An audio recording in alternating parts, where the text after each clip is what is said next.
ओम नमः शिवाय। दोस्तों, आपका हमारे चैनल पर स्वागत है। आज के इस कार्यक्रम में हम आपको जानकारी देने वाले हैं मिथुन राशि वालों के लिए जुलाई 2024 कैसा रहेगा। मिथुन राशि का मासिक राशिफल जुलाई के महीने का, साथ ही बताएंगे कि इस साल सावन का महीना कब से शुरू होगा और कब समाप्त होगा।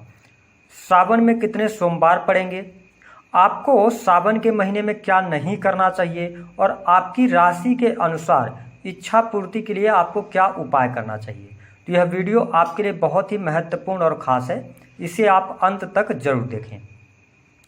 सबसे पहले बात करते हैं सावन के विषय में। तो देखिए, इस साल सावन का महीना 22 जुलाई 2024 से आरंभ होगा और 19 अगस्त 2024 को समाप्त होगा। इस साल सावन में कुल मिलाकर 5 सोमवार पड़ेंगे। पहला सोमवार 22 जुलाई को, दूसरा सोमवार 29 जुलाई को, तीसरा सोमवार 5 अगस्त को, चौथा सोमवार 12 अगस्त को और पांचवा अंतिम सावन सोमवार 19 अगस्त को पड़ेगा। अब आइए जान लेते हैं कि सावन के महीने में क्या नहीं करना चाहिए। देखिए, सावन का जो महीना होता है यह भगवान भोलेनाथ को समर्पित होता है। भगवान भोलेनाथ और माता पार्वती को प्रसन्न करने के लिए भक्तगण विधि विधान से उनकी पूजा अर्चना भी करते हैं और सावन के महीने को भगवान शिव का ही महीना कहा जाता है। ऐसी स्थिति में यदि आप मिथुन लग्न या मिथुन राशि के हैं तो आपको क्या नहीं करना है, आइए इस पर बात करते हैं। देखिए, शास्त्रों में ये बताया गया है कि सावन के महीने में दाढ़ी, बाल, नाखून आदि नहीं काटना चाहिए, इसका ध्यान रखना चाहिए। दूसरा कि सावन के महीने में शरीर में तेल का भी तेल नहीं लगाना चाहिए। यदि आप शनिवार के दिन तेल का दान कर सकें तो विशेष उपलब्धियां और विशेष इच्छा पूर्ति का भी समाधान आपको मिलता है या उपाय मिलता है या इच्छा पूर्ति होती है। इसके साथ सावन के महीने में बैगन और साग का सेवन भी नहीं करना चाहिए, शास्त्रों में वर्जित किया गया है।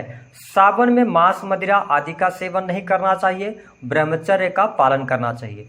सावन के महीने में किसी भी व्यक्ति का अनादर नहीं करना चाहिए, वाद विवाद, लड़ाई झगड़े आदि से दूरी बनाकर रखनी चाहिए। अब आइए हम जान लेते हैं कि आप मिथुन राशि के हैं या आपका लग्न मिथुन है तो आपके लिए जुलाई 2024 कैसा रहेगा। तो देखिए, लगन में सूर्य और शुक्र की युति रहेगी। बुध देव आपकी राशि से द्वितीय भाव में गोचर करेंगे, वही आपके चतुर्थ भाव में केतु देव विराजमान हैं। गुरुदेव बृहस्पति राशि से 12वें भाव में गोचर कर रहे हैं। राहु आपके 10वें भाव में है। शनि वक्रीगत अवस्था में आपके 9th हाउस से गोचर कर रहे हैं। तो हम बात करते हैं सबसे पहले कि इस महीने में आपका स्वास्थ्य कैसा रहेगा। देखिए, आपके स्वास्थ्य भाव के स्वामी कौन बनते हैं बुध देव। बुध की स्थिति बहुत ही शानदार रहेगी।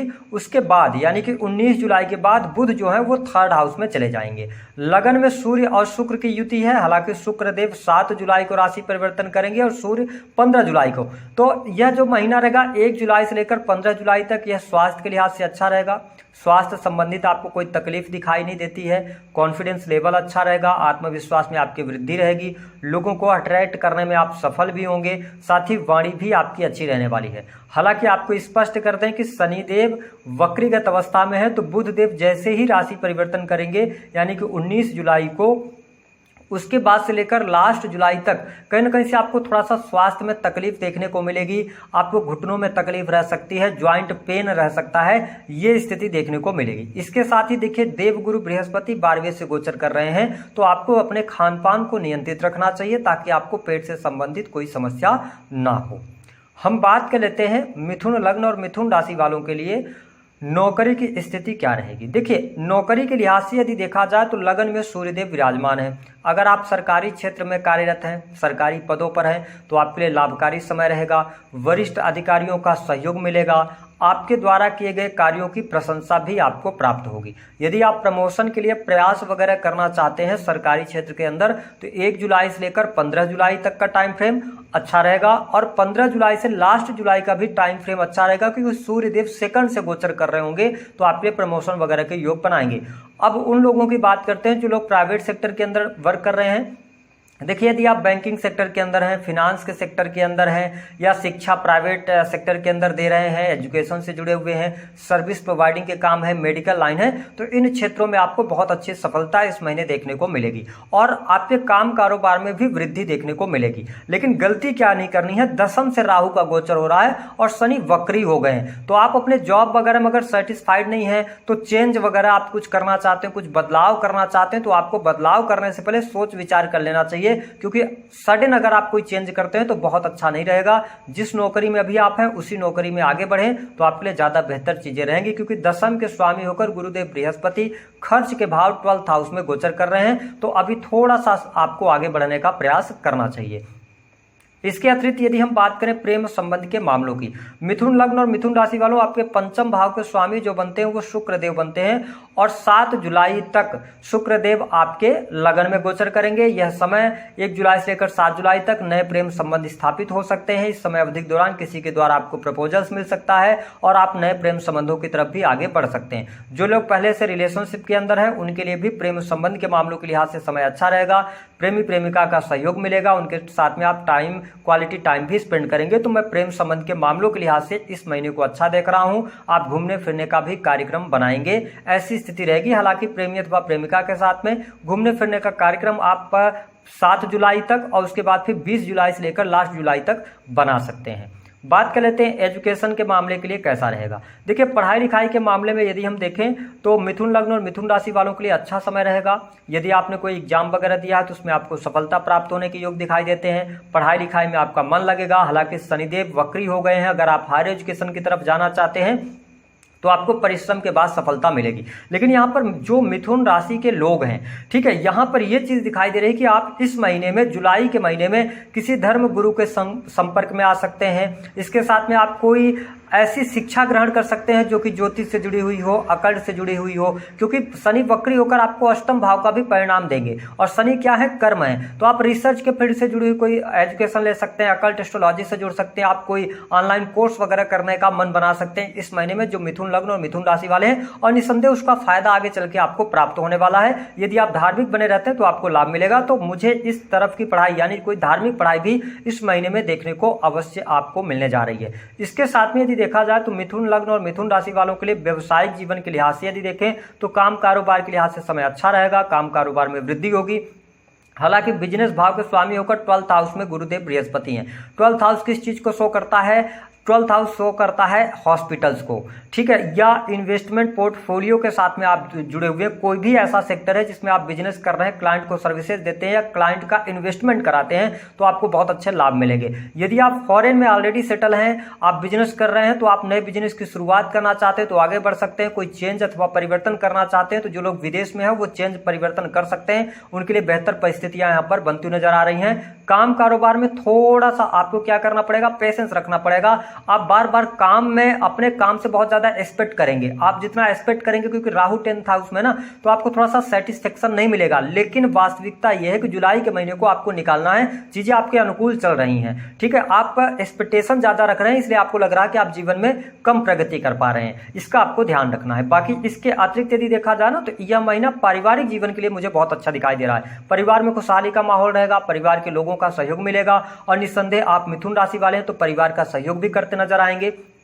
आपके घर परिवार में कोई शुभ अथवा मांगलिक कार्यक्रम होने के योग दिखाई दे रहे हैं। साथ ही किसी धार्मिक आयोजन में आप सम्मिलित होने के योग भी यहाँ पर बनते हैं। इसके साथ में आप देखें कि माँ की हेल्थ इंप्रूव हो रही है। साथ ही भूमि भवन वाहन से संबंधित आप कार्य कर सकते हैं, कोई लग्जरियस आइटम आप परचेज कर सकते हैं, ठीक है। देवगुरु बृहस्पति चतुर्थ को देख रहे हैं, चतुर्थ भाव आपका सुख साधन होता है, लग्जरी होता है, कंफर्ट्स होता है, तो यहाँ पर आप कोई न कोई लग्जरी आइटम खरीदने जा रहे हैं। और देवगुरु बृहस्पति किन चीजों को शो करते हैं? देवगुरु बृहस्पति ऑर्नामेंट्स को भी शो करते हैं, तो यहाँ पर आपके लिए चीजें बेहतर है। आप बड़ी गाड़ी ले सकते हैं, बड़ा घर ले सकते हैं, ऐसी स्थितियां देखने को मिलेंगी। तो सुख सुविधाओं के लिहाज से मैं समय अच्छा देख रहा हूं। मित्रों का सहयोग भी यहाँ पर मिलता हुआ नजर आपके लिए आएगा, तो ये बहुत बढ़िया रहेगा।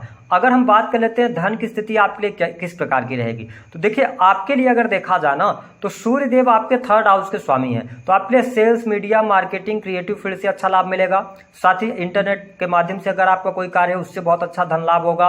पंचमेश है, कंसल्टेंसी से बहुत अच्छा लाभ। जो लोग कला के क्षेत्र में हैं उनको बहुत अच्छे लाभ की संभावनाएं कही जा सकती हैं। आप कंसल्ट कर रहे हैं लोगों को तो भी आपको बहुत अच्छे लाभ देखने को मिलेंगे। इसके साथ में देखें, लगन के स्वामी होकर बुधदेव सेकंड हाउस में फिर गोचर करेंगे और शुक्र की उपस्थिति भी सेकंड हाउस के अंदर चली जाएगी, तो आकस्मिक धन लाभ का योग बनेगा। यह महीना धन के मामले के लिए बहुत ही शानदार आपके लिए रहने वाला है।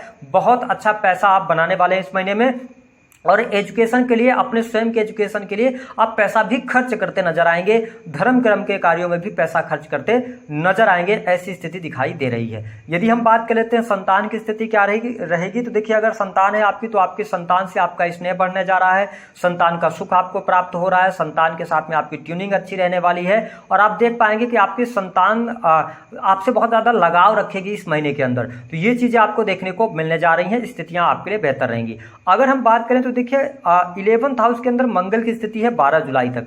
12 जुलाई के बाद मंगल देव 12th हाउस के अंदर जाएंगे। अब ध्यान क्या रखना होगा, सूर्य और शुक्र की युति सेकंड हाउस में हो जाएगी, मंगल और गुरु की युति हो जाएगी, 7th हाउस के लॉर्ड होकर देवगुरु बृहस्पति 12th हाउस में। तो यहाँ पे मैंने कहा ना, प्रपोजल्स मिल सकते हैं, थोड़ा एक्स्ट्रामैरिटल अफेयर वगैरह होने के योग बनते हैं, तो यहाँ पे थोड़ा सा सावधानी रखिएगा। सामने से प्रपोजल्स आएगा तो आपको बचना होगा, जो मिथुन लग्न और मिथुन राशि के जातक है। इसके अतिरिक्त दाम्पत्य जीवन की अगर हम बात करें तो दशाएं यदि आपकी अच्छी चल रही तो ठीक है, नहीं तो दाम्पत्य जीवन में आपको चुनौतियों का सामना करना पड़ेगा।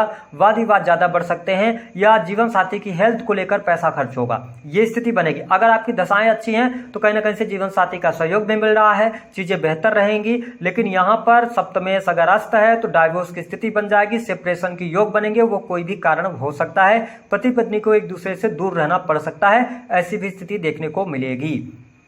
हम बात कर लेते हैं कि आपके लिए इस महीने में सबसे अच्छी चीजें क्या हो रही हैं। भूमि भवन वाहन का लाभ, कंफर्ट्स में वृद्धि, और साथ ही इसके साथ ही वाहन का सुख। दूसरी स्थिति क्या है, प्रेम संबंधों में अनुकूलता, नए प्रेम संबंध स्थापित होना। तीसरी स्थिति, नौकरी में आपको प्रमोशन मिलने के योग बनते हैं, लेकिन नौकरी चेंज नहीं कीजिएगा। इस महीने में फॉरेन में अगर आप हैं तो बहुत अच्छा पैसा बनाने वाले हैं, और साथ ही आपकी एजुकेशन, धार्मिक एजुकेशन भी शुरू हो सकती है। नेगेटिव स्थिति क्या रहेगी, देखिए इस महीने में मान प्रतिष्ठा भी आपकी बढ़ती नजर आएगी, लेकिन थोड़ा सा आपको ईगोस्टिक होने से बचना होगा 15 जुलाई तक। किसी भी प्रकार से वाद विवाद से आपको बचने की सलाह ग्रह सितारे दे रहे हैं। अब हम बात कर लेते हैं उपाय क्या करना है सावन के महीने में। देखिए आपको क्या उपाय करना है, 22 जुलाई को सावन का पहला सोमवार होगा, तो आपको 1 लोटा जल लेना है, साफ जल ले लीजिए, उसमें आपको छोटा पान का पत्ता डालना है और बिल्व पत्र आपको डाल देना है, ठीक है। उसके बाद भगवान शिव का अभिषेक कीजिए, और जो भी आपकी इच्छा है उस इच्छा को बोलते हुए 5 सोमवार लगातार भगवान शिव का अभिषेक कीजिए, ब्रह्मचर्य का पालन करते हुए। आप देखिएगा जो भी आपकी इच्छा है भोलेनाथ की कृपा से अवश्य पूर्ण होगी।